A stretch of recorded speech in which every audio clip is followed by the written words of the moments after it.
جناب ظلم ہے بالکل. پنجاب کو سرزمین بے آئین بنا دیا گیا ہے. وہ پنجاب جو پاکستان کا دل ہے, وہ پنجاب کہ جب پنجاب جاگتا ہے, جب پنجاب چلتا ہے تو پورا پاکستان جاگتا ہے اور چلتا ہے. جب پنجاب حرکت میں آتا ہے تو پورا پاکستان, اس کی معیشت حرکت میں آتی ہے. اس وقت پنجاب کے ساتھ وہ کیا جا رہا ہے معذرت کے ساتھ جو شاید رنجیت سنگھ کے دور میں بھی نہیں ہوا, کہ ایک گناہ یہ ہے شفقت عوان کا کہ وہ عمران خان کا MNA ہے اور وہ ہار نہیں مان رہا. وہ وردی پہن کے اس وقت وکیل کی یونیفارم میں سائفر کیس میں اپنے لیڈر کا اور اپنے نائب کپتان دونوں کا, عمران خان صاحب کا اور شاہ محمود قریشی صاحب کا دفاع اسی طرح کر رہا ہے جس طرح علی محمد کھڑا ہے یا کوئی اور کھڑا ہے, یا اس وقت عامر ڈوگر کھڑے ہیں یا زین قریشی کھڑے ہیں. تو یہ اس وقت اپنی ڈیوٹی کر رہے ہیں اور ان کے بھائی کو اس لیے اٹھایا گیا کہ انہوں نے پروٹیسٹ کیا ہے.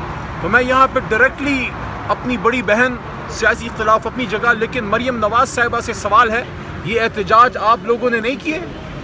کیا میاں صاحب نے نہیں کیے؟ کیا شہباز صاحب نے نہیں کیے؟ کیا آپ نے نہیں کیے؟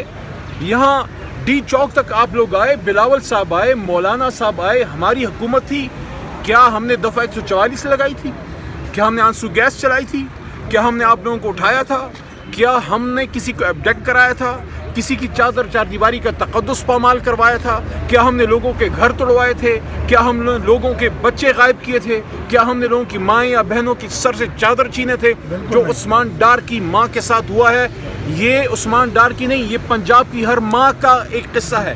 ایک ماں کی سر سے چادر چھیننا سب ماؤں کے سر سے چادر چھیننے کے برابر ہے, کیونکہ ہم نے تو یہ سنا تھا کہ مائیں بہنیں سانجھی ہوتی ہیں. تو یہ جو آپ پنجاب میں کر رہے ہیں یا کروا رہے ہیں, مریم نواز صاحبہ پہ سوال ہے, شہباز شریف صاحب پہ سوال ہے, اور سب سے زیادہ میاں نواز شریف صاحب پہ سوال ہے کہ اگر آپ واقعی سمجھتے ہیں, اگر آپ آخری بات واقعی سمجھتے ہیں کہ ووٹ کو عزت دو کا بیانیہ آج بھی زندہ ہے, تو آپ ہمیں جواب دیں, کیا یہ سب آپ کروا رہے ہیں؟ اگر آپ لوگ کر رہے ہیں تو آپ کو شرم آنی چاہیے, اور اگر آپ لوگ نہیں کروا رہے تو کون کروا رہا ہے؟ اگر آپ کی حکومت میں کوئی اور کروا رہا ہے تو پھر آپ گھر جائیں, کیونکہ کرسی ہے تمہارا, کوئی جنازہ تو نہیں ہے, کچھ کر نہیں سکتے تو اتر کیوں نہیں جاتے؟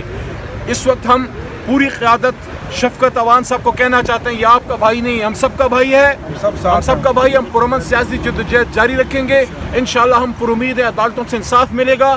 آج یا کل یا پرسوں تک انشاءاللہ ہمارا بھائی برآمد ہوگا. لیکن یہ جو آپ تاریخ رقم کر رہے ہیں, یقین کیجئے پنجاب کے ماتھے پہ آپ کلنک کے ٹیکے لگا رہے ہیں, اور آپ ثابت کر رہے ہیں کہ آپ برائے نام جمہوری لوگ ہیں, لیکن جمہوریت کے نام پہ آپ صرف اور صرف پاور پالیٹکس کرتے ہیں. بہت ظلم ہے, ہم سب اس کو کنڈیم کرتے ہیں جو شفقت عوان صاحب کے بھائی کے ساتھ, وسیم کے ساتھ ہوا ہے, اور انشاءاللہ یہ وقت جلد گزر جائے گا, کیونکہ ہر تکلیف کے بعد آسانی ہے. عمران خان صاحب بھی باہر آئیں گے, اور انشاءاللہ ہمارے تمام لوگ جو ایبڈکٹڈ ہیں وہ بھی باہر آئیں گے. آج میری اور محترم عامر ڈوگر صاحب کی ہمارا رابطہ ہوا, ہماری بہن ہم سب کے لیے قابل احترام ایکس MNA عالیہ حمزہ بی بی جو جیل میں ہیں, ان سے ہمارا رابطہ ہوا, ان سے ہمارے چیف وپ صاحب, پارلیمانی لیڈر زین قریشی صاحب, اور ہم سب ہمارے جو اسیران ہیں ان سے رابطے میں ہیں. میں ان کی فیملیز کو کہنا چاہتا ہوں کہ عالیہ حمزہ بی بی, صنم جاوید صاحبہ, ہم سب کی والدہ محترمہ ڈاکٹر یاسمین راشد صاحبہ, گورنر چیمہ صاحب, اعجاز چودھری صاحب, اور ابو اول شاہ جی, اور عمران خان صاحب, اور میاں محمود الرشید صاحب, اور بے شمار اسیران انشاءاللہ, اور پرویز الہی صاحب آف کورس ہمارے جو صدر ہیں. انشاءاللہ یہ تمام اسیران جلد باہر نکلیں گے, لیکن اس ظلم سے آپ نہ ہمیں ڈرا سکتے ہیں, نہ جھکا سکتے ہیں, نہ عمران خان صاحب کے راستے سے ہٹا سکتے ہیں.